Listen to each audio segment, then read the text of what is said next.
11వ అధ్యాయం ప్రారంభించుకుందాం. కొంచెము అవివేకముగా నేను మాట్లాడినను మీరు సహింపాలని కోరుతున్నాను. నన్ను గూర్చి మీరు ఎలాగైనా సహించండి. దైవాసక్తితో మీ ఎడల ఆసక్తి కలుగున్నాను. ఎందుకనగా పవిత్రురాలైన కన్యకను ఒకడే పురుషునికి అనగా క్రీస్తుకు సమర్పించవలెనని మిమ్మును ప్రదానం చేసి తిని. కానీ సర్పము తన కుయుక్తి చేత హవ్వను మోసపరిచినట్లు మీ మనసులను చెరపబడి క్రీస్తు ఎడలనున్న సరళత నుండి పవిత్రత నుండి ఎట్లయినను తొలగిపోవునేమో అని భయపడుచు ఉన్నాను. దేవుని యొక్క ఆసక్తి కలిగినటువంటి వాడుగా, సంఘము పట్ల ఆసక్తి కలిగినటువంటి వాడుగా పౌలు గారు కొరింథీయులతో మాట్లాడుతూ నన్ను సహించండి, నన్ను భరించండి, నేను మీతో మాట్లాడుతున్నప్పుడు మీరు ఎలాగైనా ఓర్చుకోండి అంటూ అన్నాడు. పవిత్రురాలైన కన్యకను ఒక పురుషునికి, ఒకే పురుషునికి ప్రదానం చేసినట్లుగా నేను మిమ్మలను యేసుక్రీస్తు ప్రభువు అను పురుషునికి ప్రదానం చేశానంటున్నాడు. అవును, వివాహం జరగబోతోంది, ప్రదానం చేయబడ్డా యేసుక్రీస్తు అనే ఒక పురుషునికి సంఘము అలంకరించబడిన పెండ్లి కుమార్తె అను కన్యకగా ప్రదానం చేయబడింది. ఈ ప్రదానం చేయబడినటువంటి ఈ కన్యక ఎలా ఉండాలి? సర్పము తన కుయుక్తి చేత హవ్వను మోసపుచ్చినట్లుగా మోసపోకూడదు, మనసులు చెరపబడకూడదు, క్రీస్తు పట్ల ఉండాల్సిన సరళత పవిత్రత తొలగిపోకూడదు. అలా తొలగిపోతాయేమో అనేది పౌలు గారి యొక్క భయం. ఏలయనగా వచ్చిన వాడెవడైనను మేము ప్రకటింపని మరి యొక్క యేసును ప్రకటించినను, లేక మీరు పొందని మరి యొక్క ఆత్మను మీరు పొందినను, మీరు అంగీకరింపని మరి యొక్క సువార్త మీరు అంగీకరించినను, మీరు వారిని గురించి సహించుట యుక్తమే. నేనైతే మిక్కిలి శ్రేష్ఠులైన అపోస్తుల కంటే లేశమాత్రమును తక్కువ వాడను కానని తలంచుకొనుచున్నాను. మాటల యందు నేను నేర్పులేని వాడనైనను జ్ఞానమందు నేర్పులేని వాడను కాను. ప్రతి సంగతిలోను అందరి మధ్యను మీ నిమిత్తము మేము ఆ జ్ఞానమును కనపరిచి ఉన్నాము.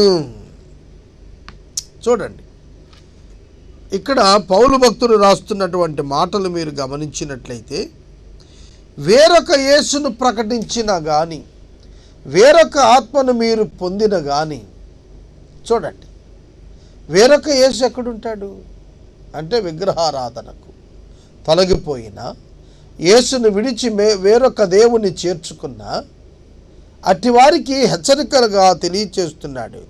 వేరొక ఆత్మను పొందిన వారుగా కనబడుతున్నా వేరొక ఆత్మ ఉంటుంది, దురాత్మ తప్ప.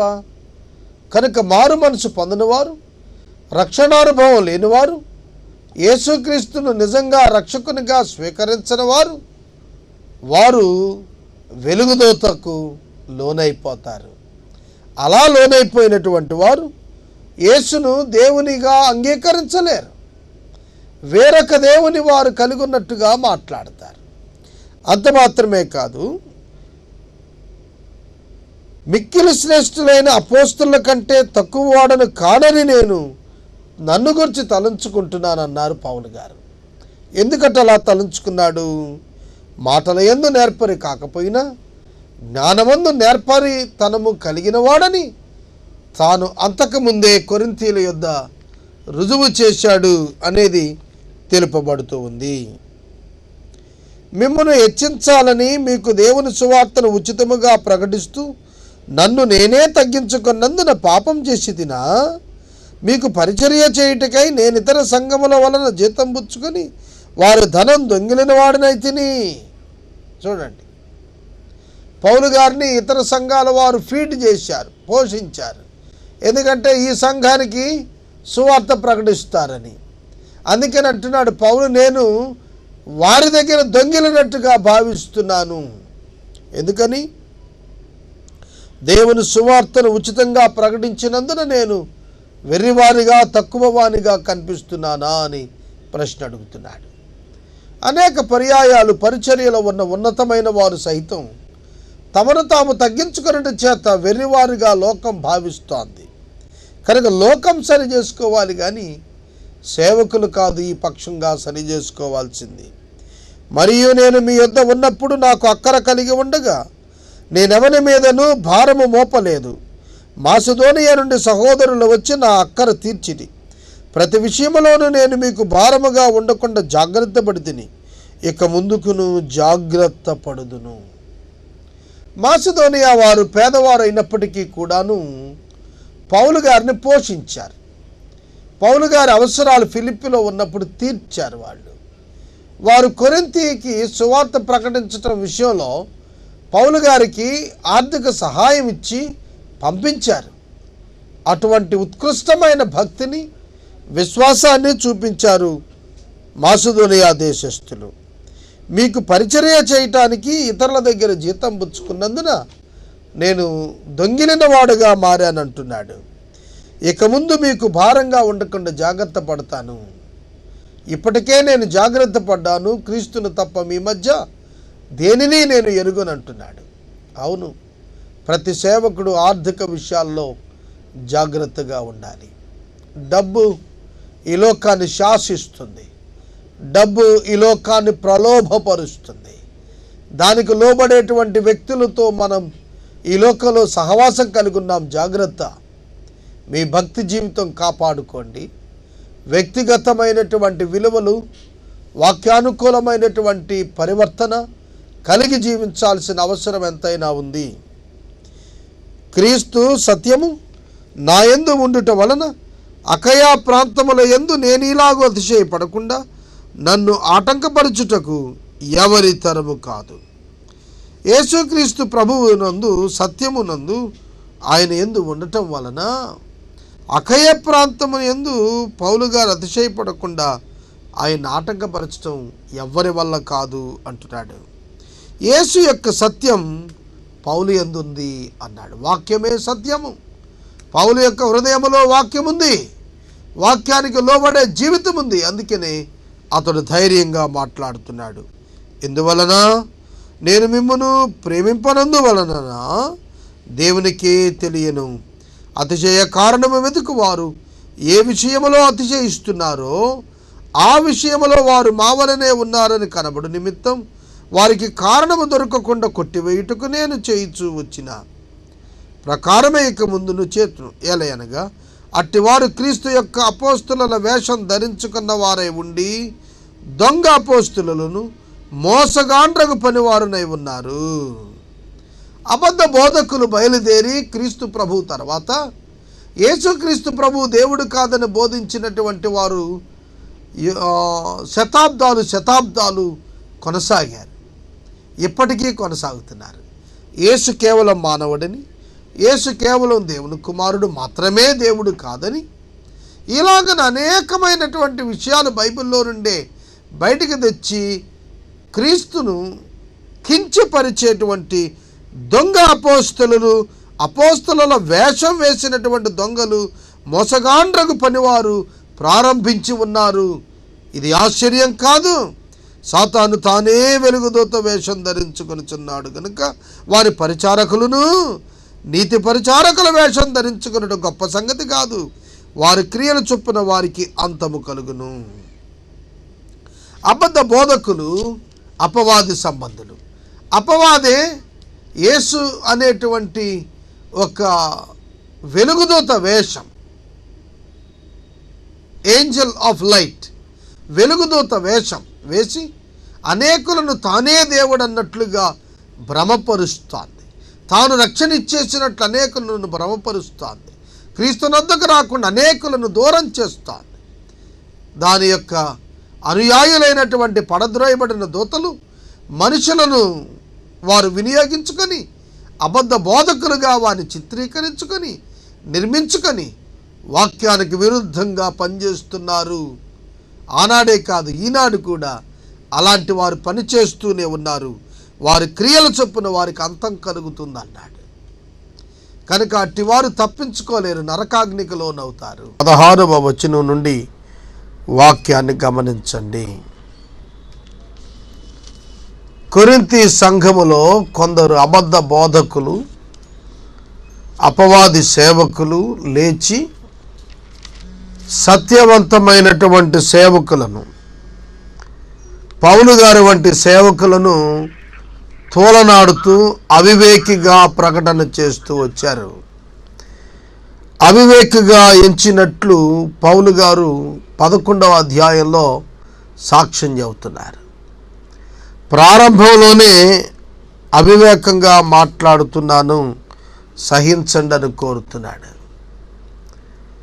పౌలు గారు పొందినటువంటి శ్రమానుభవాలు, ఆయన యొక్క స్పిరిచువల్ స్టేటస్ను, ఆధ్యాత్మికమైన స్థితిని జ్ఞాపకం చేస్తాయి.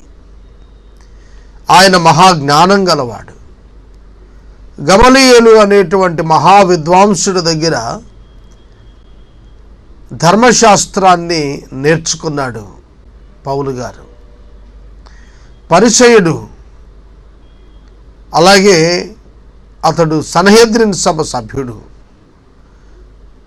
అబ్రహాము సంతానంలో హెబ్రీయుడిగా పిలువబడినవాడు. ఇన్ని ఆధిక్యతలు కలిగినటువంటి పౌలు ప్రభువు కొరకు అనేక ప్రయాసలకు వచ్చాడు. ఏ ప్రయాసకు వార్చన వారు పౌలును అవివేకి అని సంబోధించటం అతని చెవిని పడినప్పుడు బాధపడుతూ ఈ మాటలు రాస్తున్నాడు. వారికి బుద్ధి కలిగేటట్లుగా కూడా ఈ మాటలు రాశాడు. చూడండి, చాలా అనుభవం కలిగినటువంటి దైవ సేవకులు కొన్ని విషయాల్లో ఉన్నతమైనటువంటి వారుగా అనిపించకపోవచ్చు కదా అని వారి యొక్క అనుభవాన్ని, వారి సేవా తత్పరతను, జీవితాన్ని తక్కువగా అంచనా వేసి మాట్లాడటం చాలా పొరపాటు.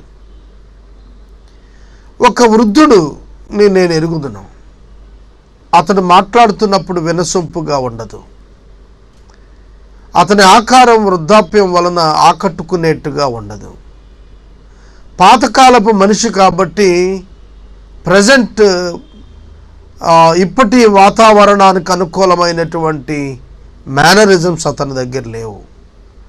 కనుక ఆయన ఏం చెబుతాడులే అని అంటున్న వ్యక్తులను నేను చూశాను. కానీ ఆ వ్యక్తి అప్పటికే 50 సంవత్సరాల సేవా జీవితాన్ని పూర్తి చేసినటువంటి ఘనత కలిగిన వాడు. ప్రభువు కొరకు అనేకమైన కార్యాలు చేసిన వాడు. కానీ పైకి కనిపిస్తున్న పరిస్థితులను బట్టి బేరీజు వేసి ఆయన విమర్శించిన వారు ఉన్నారు. ఎందుకు ఒక వృద్ధుడు అని నేను చెప్పానంటే, ఇక్కడ పౌలు గారు కూడా అలాంటి బాధనే అనుభవించాడు. కొరింథీ సంఘం విషయంలో అవివేకంగా మాట్లాడుతున్నాను, మీరు సహించండి అంటూ తానెంత వివేకం కలిగిన వాడో తెలియపరుస్తూ వచ్చాడండి. చదువుతాను చూడండి. నేను అవివేకిని అని ఎవడునూ తలంచవద్దని మరలా చెప్పుచున్నాను. అట్లు తలంచిన ఎడల నేను కొంచెం అతిశయపడినట్లు నన్ను అవివేకినైనట్టుగానే చేర్చుకొనిడి. పౌలు యొక్క మనసు గాయపడింది అని అంటానికి ఈ మాట చాలు. నన్ను అవివేకి అని అనుకునకండి. ఒకవేళ మీరు అలా అనుకుంటే అలాగైనా నన్ను చేర్చుకోండి అంటున్నాడు పౌలు గారు. ప్రాథమికంగా కొరింథీ సంఘంలో కొందరు వ్యక్తులు పౌలును చేర్చుకునే విషయంలో వెనకాడటాన్ని బట్టి తాను అవివేకిగా ఐడెంటిఫై అయినప్పటికీ వారి చేత, వారు భావించినది అట్లా అయినప్పటికీ తాను వారి చేత చేర్చుకోబడుటకు ఇష్టపడుతున్నాడు. ఎంత గొప్ప సులక్షణం ఇది! ఎవరైనా మనలను దూషిస్తే అదే నిజమనుకుని నన్ను చేర్చుకోండి అని మనం అనగలుగుతామా? ఈనాటి యవన సేవకులు ఒకవేళ ఇట్లాంటి మాట వారి పక్షంగా వింటే అవతల వారిని దుమ్మెత్తి పోస్తారు కదా, మీతో మాకేం సంబంధం అని దూరంగా వెళ్తారు. కానీ పౌలు గారు అలా వెళ్ళలేదు. వారికి బుద్ధి చెప్పాడు, వారిని చేర్చుకోమనే బతిమలాడాడు. నేను చెప్పుచున్నది ప్రభువు మాట ప్రకారం చెప్పటం లేదు కానీ ఇట్లు అతిశయపడుటకు ఆధారం కలిగి అవివేకమనే చెప్పుచున్నాను. నిజమే, పౌలు భక్తుడు మాట్లాడుతున్న మాట మీరు గమనిస్తే ఇక్కడ ప్రభువు మాట ప్రకారం కాకుండా మాట్లాడుతున్నప్పుడు అతిశయపడటం అట ఆధారం కలిగిన వాడుగా ఉన్నాడట. అంటే భౌతికంగా కంపారిజన్కి వెళుతున్నాడు పౌలు. అలా చూసినా కూడా నేను మీకంటే గొప్పవాడినే అని చెప్పటానికి కూడా నెగిటివ్ కమ్యూనికేషన్, అవివేకి వలె మాట్లాడుతున్నానంటున్నాడు. చూడండి, ఆ సంఘములో ఉన్నటువంటి వారు మారు మనసు పొందటానికి ఉపయోగపడే విధానంలో పౌలు గారి యొక్క కమ్యూనికేషన్ ఉంది. అనేకులు శరీర విషయంలో అతిశయపడుతున్నారు గనుక నేనును అలాగే అతిశయపడుదును. మీరు వివేకులై ఉండి సంతోషముతో అవివేకులను సహించుచున్నారు. ఒకడు మిమ్మును దాస్యమునకు లోబరిచినను, ఒకడు మిమ్మును మృంగివేసినను, ఒకడు మిమ్ము వశపరుచుకొనినను, ఒకడు తన్ను గొప్ప చేసుకొనినను, ఒకడు ముఖము మీద మిమ్మును కొట్టినను మీరు సహిస్తున్నారు. మేము బలహీనులమై ఉన్నట్టు అవమానముగా మాట్లాడుచున్నాను. ఏ విషయమందు ఎవడైనా ధైర్యం కలిగి ఉన్నాడో ఆ విషయమందు నేను కూడా ధైర్యం కలిగిన వాడును. అవివేకంగా మాట్లాడుచున్నాను సుమి. చొరకలేస్తున్నాడు ఇక్కడ. అవివేకంగా మాట్లాడుతున్నాను సుమి అంటూ చొరక వేస్తున్నాడు. చూడండి, కొరింథీయుల పట్ల అమర్యాదగా ప్రవర్తిస్తున్నటువంటి వారిని వారు చేర్చుకోవటానికి వెనకాడనప్పుడు పౌలు గారిని ఎందుకు చేర్చుకోరు? అది సూటి ప్రశ్న ఇక్కడ. వారు హెబ్రీయులా? నేనును హెబ్రీయుడని. వారు ఇశ్రాయేలీయులా? నేనును ఇశ్రాయేలీయుడని. వారు అబ్రహాము సంతానమా? నేనును అట్టివాడని. వారు క్రీస్తు పరిచారకులా? వెర్రివారి వలె మాట్లాడుచున్నాను. నేనును మరి ఎక్కువగా క్రీస్తు పరిచారకుడను. కొరింథీయులు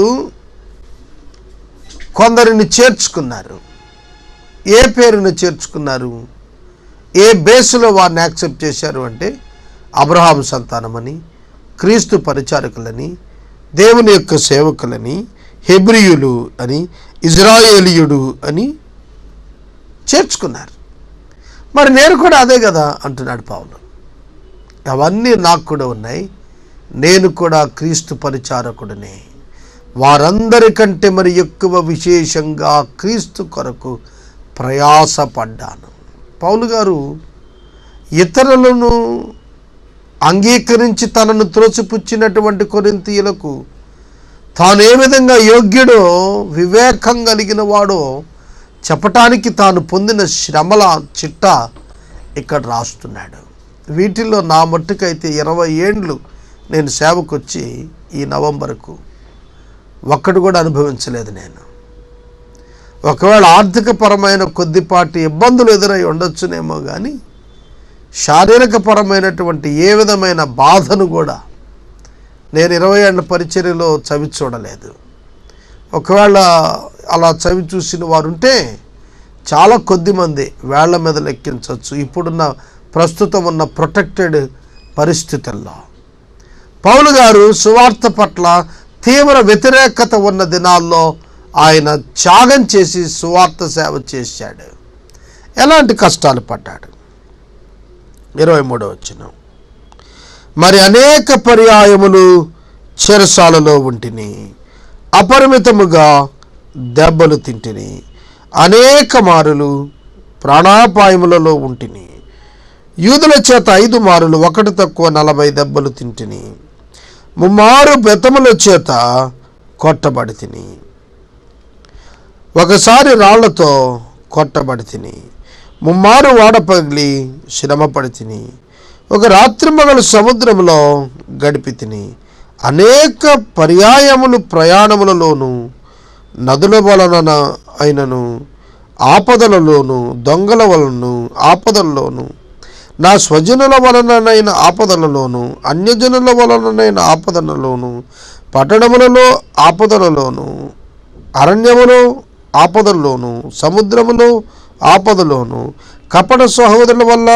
ఆపదలోనూ ఉంటిని. ప్రయాసతోనూ కష్టముతోనూ జాగరణములతోనూ ఆకలి దప్పులతోనూ తరచూ ఉపవాసములతోనూ చలితోనూ దిగంబరత్వముతోనూ ఉంటిని.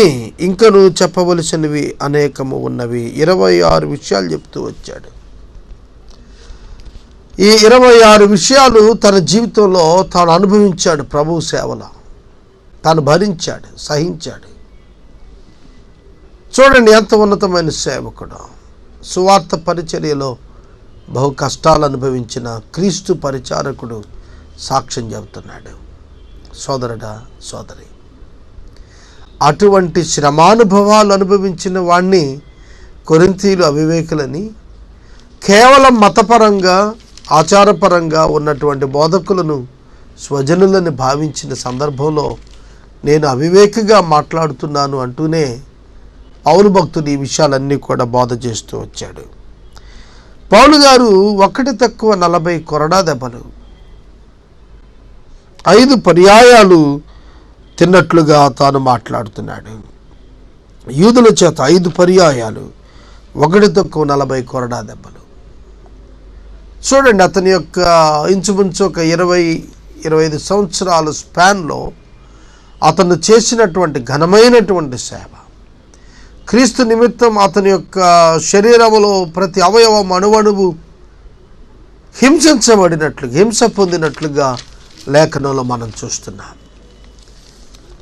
టార్చర్ ఫర్ క్రైస్ట్ అని రిచర్డ్ వుర్మ్బ్రాండ్ గారు ప్రభువు కొరకు అనేక చిత్రహింసలు అనుభవించాడు. ఆయన మిషనరీ పరిచర్యలో ఢిల్లీ ప్రాంతంలో ఆయన సాక్ష్యం ఇచ్చినప్పుడు అక్కడున్న లక్షలాది మంది విశ్వాసులు ఆయన శరీరం మీద ఉన్న గాయపు మచ్చలను చూసి కన్నీరు గార్చారట. 1 - 40 బెత్తం దెబ్బలు తింటే ఎట్లా ఉంటుంది? వీపు చిరిగిపోయి ఉంటుంది. ఆలోచించండి, ఎటువంటి శ్రమలు పౌలు గారు క్రీస్తు సువార్త కోసం పడ్డారు. 24 గంటల ఛానల్ కొరకు ప్రయత్నం చేస్తున్నప్పుడు వస్తున్న చిన్ని ఇబ్బందులే చాలా పెద్ద సేవ అనుకుంటున్నాను నేను ఇప్పుడు. పౌలు గారి పరిచర్యతో పోలిస్తే ఈనాటి రెవరెండ్లు, బిషప్లు, ఇంకా ఏమైనా పదవులు ఉన్న వాళ్ళు ఉంటే మనం ఒకసారి పరిశీలించుకోవాలేమో. అంతటి గొప్ప వ్యక్తి తాను అవివేకిని అంటే అట్లాగే అంగీకరించండి అంటున్నాడు. ఈ రాత్రికాలం అతని పరిచర్య మన కనుల ఎదుట ఒక సవాలుగా ఉంది. ఇవియుగాక సంఘములన్నింటిని గూర్చిన చింత కలదు, ఈ భారము దినదినము నాకు కలుగుతోంది. ఇది వండర్ఫుల్ ఎక్స్పీరియన్స్ అండి. పౌలు గారు చెప్పిన అనుభవాల్లో సంఘములు గుర్చినటువంటి భారం దినదినం కలుగుతోంది. తన శరీరమును గుర్చిన మరణానుభవం దినదినం అనుభవిస్తున్నానని చెప్పాడు ఆయన. దినదినము చనిపోతున్న అనుభవం, దినదినము భారం కలుగుతున్నటువంటి అనుభవాలు గుండా పౌలు గారు తన పరిచర్యలో నడిచారండి. అందుకనే లక్షలాది మంది ప్రజలు ఈనాడు ఆయన పరిచర్య చేసిన ప్రాంతాల్లో సువార్థికులుగా, కోట్లాది మంది ప్రజలు ఆయన పరిచర్య చేసిన ప్రాంతాల్లో విశ్వాసులుగా కనబడుతున్నారంటే నేడు ఆనాడు వేయబడిన రక్త బీజాలు, సువార్త కొరకు ఆనాడు వారు కష్టపడినటువంటి విధానం. ఒక 16-17 సంవత్సరాల క్రితం ఏజెన్సీ ప్రాంతంలో కాలినడకన తిరిగి సువార్త ప్రకటన చేసినప్పుడు, కాలిబాటల వెంబడి వెళ్ళి అడవిలో సువార్త ప్రకటన చేసినప్పుడు ఉన్న గ్రామాలను గూర్చి ఇప్పుడు మనం చూస్తే ఆ ప్రాంతాలన్నీ కూడా దేవుని యొక్క మందిరాలు వచ్చేసాయి, సంఘాలు వచ్చేసాయి. వందలాది మంది విశ్వాసులు రైజ్ అయ్యారు 20 ఏళ్లలో. నాకు అప్పుడప్పుడు అనిపిస్తుంది, అవి తలుచుకున్నప్పుడు ఆ దినాలు ఇప్పుడున్న పరిస్థితులలో ఇంత బాగా వర్ధిల్లింది పరిచర్య అక్కడ అని. కనుక పౌలు గారి యొక్క పరిచర్య మనం చూస్తున్నప్పుడు ఈనాడు ఆయన పరిచర్య చేసిన స్థలాలలో ఉన్నటువంటి మిషనరీ ప్రభావం ఎంత ఉన్నతంగా ఉందంటారు. ఈ రాత్రికాలం వాక్యం వింటున్న నీవు నేను ఏదైనా ఒక మిషనరీ ప్రభావాన్ని రుచి చూచిన అనుభవం మనకుందా? ఒకసారి ఆలోచన చేయండి. సువార్త ఎరుగని ప్రాంతం ఉండకూడదని చెప్పి పౌలు గారు తిరుగులాడుతూనే ఉన్నాడు ఆయన 3 పరిచర్యల్లో, మిషనరీ పరిచర్యల్లో, ప్రయాణాల్లో. మరి మన జీవితంలో మనం పక్కింటికే సువార్త మోసుకెళ్ళేటువంటి ఓపిక కానీ, సహనం కానీ, ప్రేమ కానీ మనం కనపరచలేకపోతున్నామా? ఒకసారి ఆలోచన చేయండి. పౌలు భక్తుడి యొక్క హృదయంలో దినదినము భారం కలుగుతోందట. ఎవడైనను బలహీనుడయ్యాడా? నేనును బలహీనుడను కానా? ఎవడైనను తొట్టుపడ్డాడా? నాకు మంట కలగదా? అతిశయపడవలసి ఉంటే నేను నా బలహీనత విషయమై నా సంగతులను గుర్చియే అతిశయపడతాను. సంఘంలో ఎవడైనా బలహీనుడైతే పౌలు గారు నేను బలహీనుడని భావించుకుంటాడు. ఎందుకంటే అతనిని మరలా లేపే వరకు పౌలు గారికి నిద్ర పట్టదు. ఎవరైనా సరే తొట్టుబడితే పౌలు గారికి మంట కలుగుతోంది. అతన్ని ఖండం చేయటానికి కాదు, పాపిని ఖండం చేయటానికి కాదు, పాపిని ప్రభువులోకి మరలా తీసుకురావటానికి ఆయన హృదయంలో మంట కలుగుతోంది అన్నాడు. ఇవాళ మనం పాపులను విసర్జిస్తున్నాం, పాపులను తిరస్కరిస్తున్నాం, పాపులను అసహించుకుంటున్నాం. కానీ ప్రభువు పాపిని అసహించుకోలేదు, పాపిని ప్రేమించాడు, పాపాన్ని అసహించుకున్నాడు. ఇది నాన్న మనం ఒక అలవాటు పడిపోయిన భక్తిలోకి వెళ్ళిపోయాం. సంఘాలలో కేవలం ఒక ఆచారపరమైనటువంటి భక్తికి లోనైపోతున్నాం తప్ప మనస్సున దేవుని యొక్క ఆత్మ నడిపింపు చేత నడిచేటువంటి స్వభావం క్రైస్తవులకి ఈ దినం మనకు ఎంతవరకు ఉంటుంది? ఒకసారి మనం పరిశీలన చేసుకుందాం. నేను అబద్ధమాడట్లేదు, నిరంతరం స్తుతించబడుతున్న మన ప్రభువు యేసు యొక్క తండ్రి అయిన దేవుడు ఎరుగును. నేను అబద్ధం ఆడటం లేదని నిరంతరం స్తుతించబడుతున్న యేసు ప్రభు యొక్క తండ్రి దేవుడు ఎరుగును అని మాట్లాడుతున్నాడు. తన రిఫరెన్స్ అంతా కూడా ప్రభువుతోనే మాట్లాడుతున్నాడు పౌలు గారు. దేవుడు నన్ను చూస్తున్నాడు, దేవుని ఎదుట నేను అబద్ధం ఆడటం లేదనే కాన్షియస్నెస్, ఆ స్పృహ నిత్యము కూడా పౌలు భక్తుడు కలిగి ఉన్నాడు. మరి ఈ రోజున వాక్యం వింటున్న మనకు అటువంటి స్పృహ ఉన్నదా? నేను అబద్ధం ఆడటం లేదని ఈ మాట అండర్లైన్ చేసుకోండి. చాలా పర్యాయాలు బూస్టింగ్ ఉంటుంది మినిస్ట్రీస్లో. పరిచర్యల గురించి చెప్పండి అంటే చాలా బూస్ట్ చేసి మాట్లాడుతుంటారు. పౌలు గారు ఇన్ని చెప్పి ఆయన అన్నాడు, నేను అబద్ధం ఆడటం లేదని దేవునికి తెలుసు అంటున్నాడు. మీరు నమ్మండి నమ్మకపోండి, నేను చెబుతోంది అంతా సత్యం అని దేవునికి తెలుసు. కనుక God is my referee, God is my judge. దేవుడు నా తీర్పరి, దేవుడు నన్ను చూచేటువంటి వాడు, ఆయన నన్ను పరిశీలిస్తున్నాడు, ఆయన ఎరిగి ఉన్నాడు ఇప్పుడు నేను సత్యం చెబుతున్నానని అనేది పౌలు గారి యొక్క వాదన. దమస్కులో అరెతాను రాజు క్రింద ఉన్న అధిపతి నన్ను పట్టగోరి కావలి ఉంచి దమస్కీల పట్టణమున భద్రం చేశాడు. అప్పుడు నేను కిటికీ గుండా గోడ మీద నుండి గంపలో దింపబడి అతని చేతి నుండి తప్పించుకొని పోతిని. పౌలును అక్కడ విశ్వాసులు తప్పించారు. పౌలు గారిని చంపాలని ప్రయత్నాలు అనేకం జరిగాయి. వాటన్నింటిలో ప్రభు అతన్ని రక్షించారు. రోమా పట్టణానికి వచ్చేటప్పటికి సంకెళ్లతో వచ్చాడు. చూడండి, అరెస్ట్ అయ్యాడు. ఈ దినం ఒక సేవకుడిని అరెస్ట్ చేస్తే చాలామంది మనం ఏదైనా మాట్లాడతాం. కానీ పౌలు భక్తుడిని అరెస్ట్ చేసినప్పుడు పౌలు గారు దేవుని కృపపై, దేవుని శక్తిపైన ఆధారపడ్డాడు తప్ప రాజ్యాంగంపై ఆధారపడలేదు. ప్రభువు యొక్క అనుమతి లేకుండా ఒక సేవకుడిని హింసించగలిగిన వాడు ఎవరు లేరు. ఎందుకంటే అతని పక్షంగా హెవెన్లీ గవర్నమెంట్ ఉంటుంది. పరలోకము ప్రభుత్వమే విశ్వాసి వెనక, సేవకుడు వెనకాల నిలబడినప్పుడు అతనిని, ఆ ప్రభుత్వాన్ని దాటి ఎవరు విశ్వాసిని చేరగలుగుతారు శిక్షించటానికి? అది సాధ్యమయ్యేది కాదు. దేవుడు అనుమతించకపోతే పరిస్థితులు ఎందుకు వస్తాయి? అలా దేవుడు సజీవుడు. కనుక పౌలు గారి యొక్క అనుభవంలో ఆయన మరణం నుండి పలుమార్లు తప్పించబడ్డాడు దేవుని మహాకృప చొప్పున. కనుక 11వ అధ్యాయంలో నేను అవివేకిని అని మాట్లాడుతూనే చాలా వివేకమైనటువంటి జవాబులు పౌలు గారు వాస్తవ అవివేకులైనటువంటి విశ్వాసులలో కొందరికి తెలియచేస్తూ వచ్చాడు. 11వ అధ్యాయం మనం ముగించుకున్నాము.